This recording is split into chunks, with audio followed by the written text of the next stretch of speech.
Hello friends. Shashi Agrawal economics तथा law classes के अंदर मैं आप सबका अभिनंदन करती हूँ। आज का जो हमारा सब्जेक्ट है वो है समष्टि अर्थशास्त्र, मैक्रो इकोनॉमिक्स, और जिसके अंदर हम लोग समझेंगे निवेश का मतलब क्या होता है और निवेश का वर्गीकरण जो है, निवेश की किस्में क्या है, जिसको हम कह सकते हैं इन्वेस्टमेंट का मतलब क्या है, what are the various types of investment. अगर आपको मेरा ये प्रयास सही लगता है तो इस वीडियो को लाइक कीजिए, कमेंट कीजिए, शेयर कीजिए और मेरे channel Shashi Agrawal economics and law classes को सब्सक्राइब कीजिए। तो ये मेरी ऐप है जिसको आप गूगल प्ले स्टोर से डाउनलोड कर सकते हो। ये जो ऐप है commerce, economics and management students को काफी सारा फ्री स्टडी मटेरियल और काफी सारे फ्री मॉक टेस्ट प्रोवाइड करती है और उसी तरह काफी सारे स्ट्रक्चर कोर्सेज भी अवेलेबल है। तो समष्टि अर्थशास्त्र हिंदी और इंग्लिश दोनों के अंदर जो है यहाँ पे अवेलेबल है। सबसे पहले हम समझते हैं कि आम भाषा के अंदर जो निवेश का हम अर्थ निकालते हैं, जो मतलब निकालते हैं कि जब हम कंपनी के अंदर शेयर स्टॉक करते हैं या निवेश पूंजी की खरीद करते हैं। केन्स के मुताबिक दो तरह की निवेश होती है, एक वित्तीय निवेश होती है। वित्तीय निवेश के अंदर क्या होता है कि जब हम कंपनी के शेयर, स्टॉक और बॉन्ड्स को खरीदते हैं, तो ये जो निवेश, जो वित्तीय निवेश होता है, ये रोजगार और उत्पादन पर इसका कोई प्रभाव नहीं होता, क्योंकि इसके अंदर सिर्फ जो है स्वामित्व का हस्तांतरण होता है। जैसे मैंने अपने शेयर दूसरे पर्सन को बेच दिए, तो यहाँ पे जो स्वामित्व है वो दूसरे बंदे के पास चला गया। तो जो वित्तीय निवेश होता है उसका रोजगार पर कोई प्रभाव नहीं पड़ता।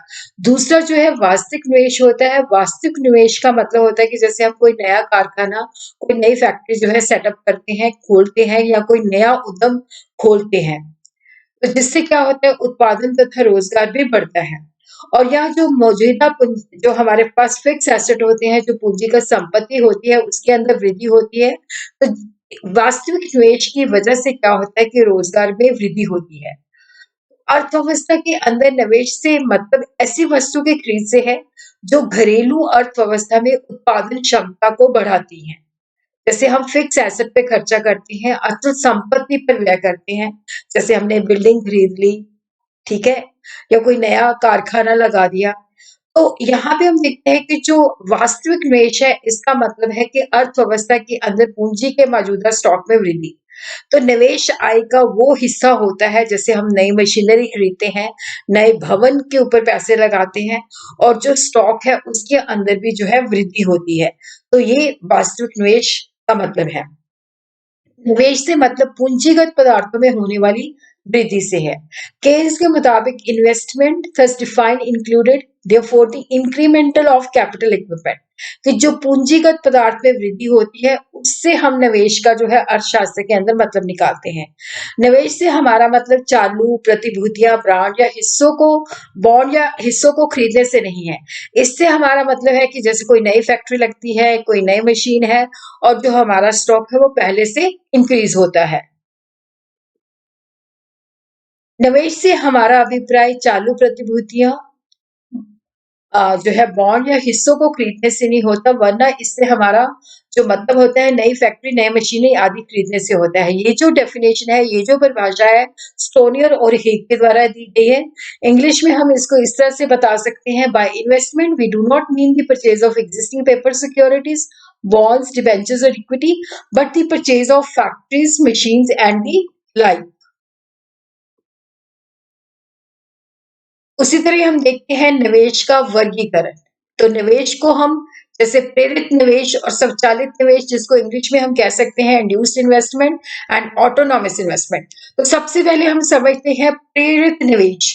देखो यहाँ पे जो प्रेरित निवेश है, जो कि निजी क्षेत्र में किया जाता है, जहाँ पे जो उद्यमी होते हैं वो देखते हैं कि हमें ज्यादा पहले से हमारी इनकम बढ़ेगी, हमारा लाभ बढ़ेगा, तो वो उससे प्रभावित होकर ज्यादा निवेश करते हैं। प्रेरित निवेश वो निवेश है जो आय तथा लाभ की मात्रा पे निर्भर करता है। तो ये आय तथा लाभ की मात्रा में जो परिवर्तन होते हैं उससे प्रेरणा प्राप्त करता है। अगर आय तथा लाभ पहले से बढ़ते हैं तो ज्यादा निवेश करेंगे, अगर आय तथा लाभ पहले से कम होते हैं तो कम निवेश करेंगे। लाभ के बढ़ने की संभावना से ये बढ़ जाता है तथा इनमें होने वाली कमी से ये कम हो जाता है। और प्रेरित निवेश जो होता है आमतौर पर निजी क्षेत्र, प्राइवेट सेक्टर के अंदर किया जाता है। और इसका जो डायग्राम है उसको हम इस तरह से ड्रॉ कर सकते हैं। वाई एक्सिस के अंदर हम लेते हैं निवेश, जिसको इंग्लिश में हम कह सकते हैं इन्वेस्टमेंट, और यहाँ पे हम लेते हैं रियल नेशनल इनकम। तो यहाँ पे हम देखते हैं कि जो हमारी इन्वेस्टमेंट है, अगर नेशनल इनकम नहीं बढ़ती तो ये नेगेटिव भी हो सकती है, और जैसे जैसे हमारी इनकम बढ़ती जाएगी तो निवेश की मात्रा बढ़ती जाएगी। तो इसकी जो स्लोप होती है ये पॉजिटिव होती है।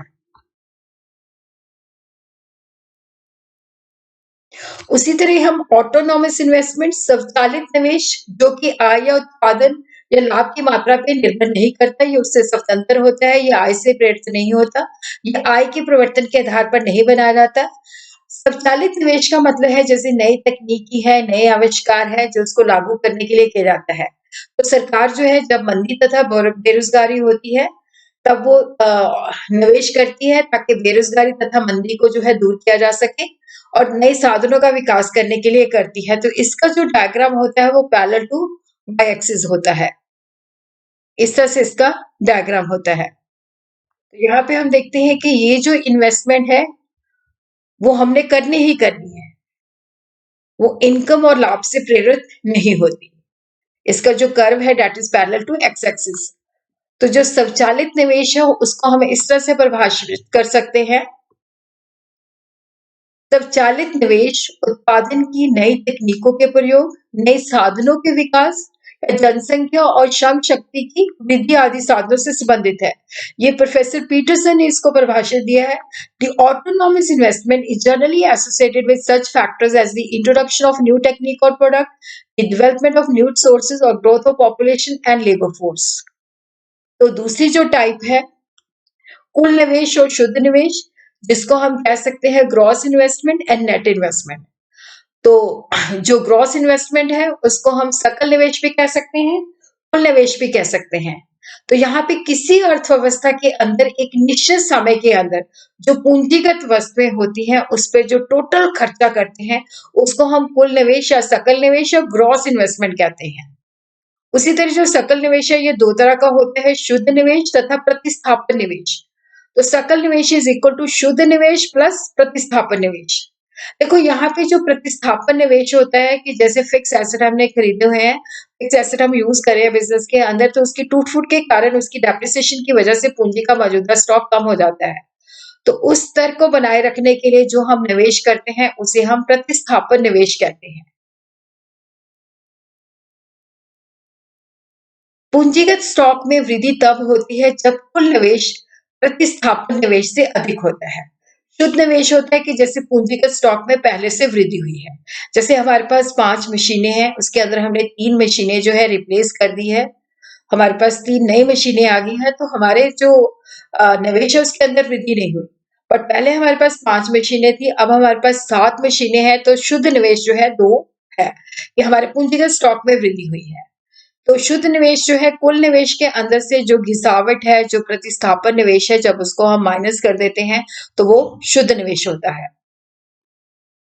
अयोजित तथा अनियोजित निवेश। तो अयोजित जिसको हम प्लान करके कहते हैं, जैसे एक्स एंटे और प्लान इन्वेस्टमेंट। देखो यहाँ पे जो उद्यमी होता है एक निश्चित उद्देश्य की प्राप्ति करने के लिए एक निश्चित योजना के मुताबिक निवेश करता है, कि वो सब कुछ योजना बना के एक उद्देश्य की प्राप्ति के लिए निवेश करता है, तो उसे अयोजित निवेश कहते हैं या स्वैच्छिक निवेश कहते हैं, जो अपनी इच्छा के मुताबिक करता है। ये वो निवेश होता है जो किसी निश्चित योजना की प्राप्ति के लिए उद्यमी अपनी इच्छा के मुताबिक करते हैं। और यहाँ पे जो निवेश होता है कि हम देखते हैं कि पहले डिमांड कितनी होगी, डिमांड के मुताबिक हम निवेश को करते हैं।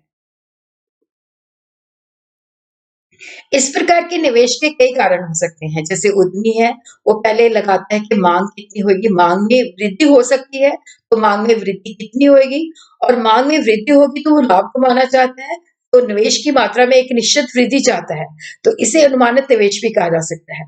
कई बार वो निवेश इसलिए भी करता है ताकि लागत में कमी आ जाए, तो वहां पे लागत को कम करने के लिए निवेश करता है, इसे हम लागत प्रेरित निवेश कहते हैं। और इसी तरह जो देश की सरकार होती है वो रोजगार, आर्थिक विकास के लक्ष्य को प्राप्त करना चाहती है, तो निश्चित मात्रा में निवेश की योजना बनाती है, तो उसे हम आयोजित के जो प्लान तरीके से है, और उसे वॉलंटरली निवेश स्वैच्छिक अपनी इच्छा से वो निवेश करती है। उसी तरह अनइंटेंडेड और अनप्लान्ड इन्वेस्टमेंट, अनियोजित निवेश जो कि हमने सोचा नहीं था बट निवेश हो जाता है। अनियोजित निवेश वो निवेश होता है जो किसी आदमी को अपनी इच्छा के विरुद्ध करना पड़ता है। जैसे कई बार क्या होता है कि अचानक मांग कम हो जाती है जिसके वजह से क्या होता है कि उद्यमियों का सारा माल बिक नहीं पाता, कुछ माल उनके पास बच जाता है। तो ये जो भंडार है, ये जो स्टॉक उनके पास बचा है, उनकी इच्छा या योजना के विरुद्ध जमा हुआ है। तो इस प्रकार के स्टॉक के अंदर अपनी इच्छा के विरुद्ध निवेश करना पड़ता है, तो उसे अनैच्छिक निवेश भी कहते हैं।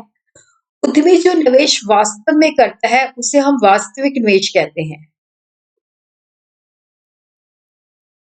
तो इन दोनों में जो डिफरेंस है, नियोजित निवेश होता है कि जो अवधि की शुरुआत में एक विशेष अवधि के दौरान जो 1 साल होता है उसके अंदर अर्थव्यवस्था के अंदर जितनी भी फर्में होती हैं, जितने भी योजनाकार होते हैं, उनके द्वारा प्लानिंग की जाती है। तो ये जो निवेश होता है मांग के ऊपर डिपेंड करता है। उसी तरह ही जो पूरक पोस्ट निवेश है उसको तत् के बाद मापा जाता है। जो वास्तविक निवेश होता है, नियोजित निवेश और अनियोजित निवेश का टोटल होता है। निजी निवेश तथा सार्वजनिक निवेश। देखो निजी निवेश होता है कि जो निजी व्यक्ति लाभ की प्राप्ति के लिए करते हैं कि हमें लाभ मिलेगा इसलिए हम निवेश करते हैं। और ये 2 चीज़ों के ऊपर डिपेंड करता है, पूंजी की सीमांत उत्पादकता, ब्याज की दर। देखो यहाँ पे क्या होता है कि जो हमने 1 रुपया लगाया है उससे हमें कितना प्रॉफिट मिलेगा और वो अपनी पूंजी की सीमांत उत्पादकता को ब्याज की दर के साथ कंपेयर करता है। अगर पूंजी की सीमांत उत्पादकता जो है ब्याज की दर से ज़्यादा है क्योंकि उसका एक्सपेक्टेड प्रॉफिट ज़्यादा है तो वो निवेश करेगा। अगर उसकी पूंजी की सीमांत उत्पादकता ब्याज की दर से कम है तो वो निवेश नहीं करेगा। सार्वजनिक निवेश जो होता है किसी देश की जो सरकार है, चाहे वो सेंटर के लेवल पे है, केंद्रीय लेवल पे है, चाहे वो स्टेट प्रांतीय लेवल पे है, चाहे लोकल है, उसके द्वारा की जाती है। और इसके पीछे क्या होता है कि लाभ कमाना नहीं होता, लोगों का कल्याण करना होता है, देश की रक्षा करना होता है, देश का विकास करना होता है। और ये जो निवेश होता है सार्वजनिक जो कि पब्लिक इन्वेस्टमेंट होती है, ये लाभ के उद्देश्य से नहीं की जाती।